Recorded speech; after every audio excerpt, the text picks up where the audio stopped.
गाली गलौज करने वाले मालिक और कर्मचारी की कहानी। एक छोटे से शहर में एक फैक्ट्री थी जहां का मालिक अशोक बहुत गुस्सैल और गाली गलौज करने वाला इंसान था। फैक्ट्री में कई मजदूर और कर्मचारी काम करते थे, लेकिन अशोक का बुरा व्यवहार हर किसी को परेशान करता था। वह छोटी छोटी बातों पर चिल्लाता और बिना सोचे समझे कर्मचारियों को अपमानित करता था।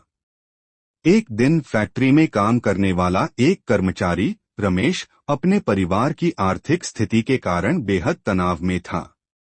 रमेश एक ईमानदार और मेहनती इंसान था, लेकिन अशोक की गाली गलौज ने उसका मनोबल तोड़ दिया था। उस दिन रमेश से काम में एक छोटी सी गलती हो गई। अशोक ने गुस्से में आकर उसे सबके सामने बुरी तरह डांट दिया और गालियां देने लगा। रमेश ने चुपचाप सब सह लिया, लेकिन उसकी आंखों में आंसू थे। बाकी कर्मचारी भी यह सब देखकर दुखी हो गए। रमेश घर लौटा और अपनी पत्नी से सारी बातें साझा कीं।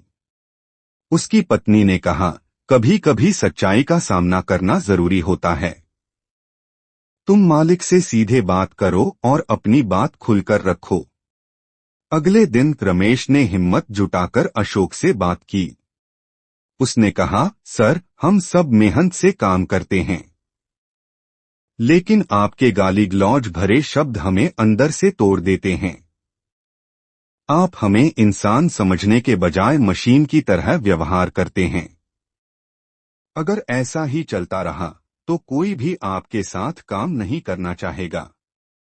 अशोक को रमेश की बात सुनकर और उसकी हिम्मत देखकर गुस्सा आ गया। उसने रमेश को धमकी दी, अगर तुम्हें मेरा तरीका पसंद नहीं है तो नौकरी छोड़ दो।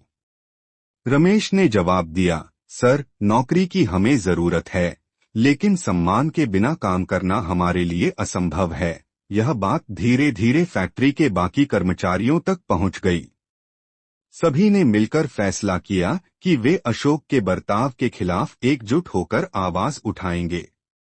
सभी कर्मचारी अशोक के पास गए और कहा, अगर आप अपने व्यवहार में सुधार नहीं करेंगे तो हम सब हड़ताल पर चले जाएंगे। शुरुआत में अशोक को लगा कि यह सब धमकी है, लेकिन जब कर्मचारियों ने काम रोक दिया तो उसे एहसास हुआ कि उसकी फैक्ट्री बंद होने की कगार पर है।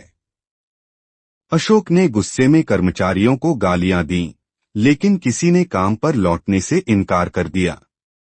अशोक के परिवार ने भी उसे समझाया, तुम्हारा व्यवहार तुम्हें नुकसान पहुंचा रहा है। अगर तुमने समय रहते अपने गुस्से और गाली गलौज पर काबू नहीं पाया तो तुम्हारी फैक्ट्री बर्बाद हो जाएगी। अशोक को अपनी गलती का एहसास हुआ। उसने कर्मचारियों से माफी मांगी और वादा किया कि वह अब से सभी का सम्मान करेगा।